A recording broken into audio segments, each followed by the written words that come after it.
Bonjour à tous, je vous souhaite la bienvenue à 5 minutes pour comprendre la Bible. Aujourd'hui, nous allons voir l'alliance de Dieu avec le roi David. Je me nomme Joan Mouba, je suis co-équipier à Évangélisation en Action. 5 minutes pour comprendre la Bible poursuit 4 objectifs principaux. Rendre la Bible accessible à tous, se dégager des filtres traditionnels, comprendre les alliances de Dieu avec l'humanité et libérer le potentiel à l'évangélisation. Nous avons vu qu'une alliance est un accord, un contrat, un pacte entre au moins deux personnes. Une alliance régule les relations entre les concernés, entre ceux qui ont ratifié cette alliance. Et dans notre cas, on est en train de voir les alliances de Dieu avec les hommes.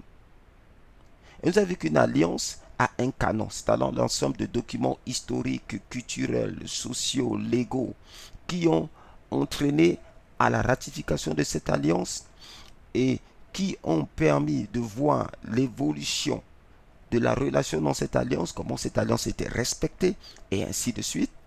Donc le canon de l'alliance avec David se trouve dans, ce sont les livres de 1 et 2 Samuel, 1 et 2 Rois, 1 et 2 Chroniques, ainsi que Cantique des Cantiques, le livre des Proverbes, de l'Ecclésiaste et certains psaumes. Parce qu'on a vu que tous les psaumes n'ont pas été écrits par David.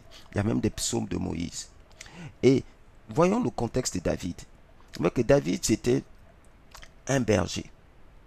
D'accord, il était berger et Dieu l'a oint par le prophète Samuel et Dieu l'a élevé au rang de roi à la place de Saül. Donc David est roi depuis un moment et Dieu l'a béni, Dieu a rendu son nom grand, Dieu a donné une terre au peuple d'Israël, une terre de repos. Et vraiment, Dieu a fait des grandes choses pendant le règne de David. C'est un roi respecté, il vit dans un palais royal, c'est un roi au cœur repentant. Et aussi, on voit que David vit pendant la période de la loi. Ça, c'est très important. Il est pendant la période de la loi. Donc, il est sous l'alliance avec Moïse. Mais on voit que Dieu va distinguer David. Et c'est quoi cette alliance? Quelles sont les promesses principales de cette alliance? On les a dans 2 Samuel 7 et dans le psaume 89. Dieu dit à David, parce que David voulait construire une maison pour Dieu, et Dieu dit finalement c'est moi qui te bâtirai une maison. Quand Dieu dit je te bâtirai une maison, c'est que Dieu dit je te donnerai une postérité. D'accord? Je te bâtirai une maison, j'élèverai ta postérité après toi. Je serai pour lui, donc la postérité de David serait pour lui un père et il sera pour moi un fils.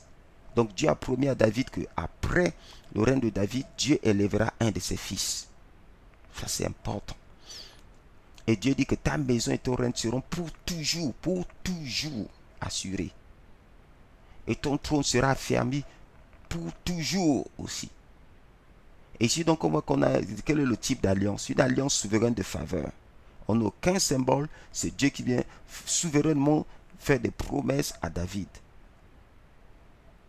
Et David est élevé roi. Et la postérité sera élevée roi à ce rang de dignité au bénéfice de la terre entière. On voit que la durée est éternelle. Ta maison et ton règne seront pour toujours assurés. Ton trône sera pour toujours affermi. Quelles sont les conditions? Il n'y a pas de conditions. Et les punitions, on peut considérer dans une certaine mesure, il dit, je serai pour lui un père, il sera pour moi un fils. S'il fait le mal, je le châtierai avec la verge des hommes, avec les coups des enfants des hommes. Mais ça, c'est même toujours dans le cas de bénéfice de l'alliance. Elle est inconditionnelle. Waouh! Voilà, donc aujourd'hui on a vu l'alliance de Dieu avec David. On a vu que c'était une alliance inconditionnelle. Dieu a fait de grandes promesses à David. Et il a promis d'élever le fils de David, un fils de David, comme roi. Et ce règne est éternel. Ça veut dire que ce règne n'a pas de fin. Ce règne n'a pas de fin. Et nous sommes au bénéfice de cette alliance-là. Il faut qu'on puisse aller dans les nations avec audace. On puisse aller dans les nations avec une confiance d'autorité et de puissance, et que Dieu est fidèle à son alliance. Il va nous soutenir pour amener l'évangile du royaume de Dieu aux nations. Donc on n'a pas besoin d'être timide. On n'a pas besoin de marcher la tête basse. On peut se dire, Seigneur, souviens-toi de ton alliance et soutiens-nous dans l'action. Dieu vous bénisse. Et nous sommes là pour vous aider à libérer votre potentiel à l'évangélisation. À la prochaine.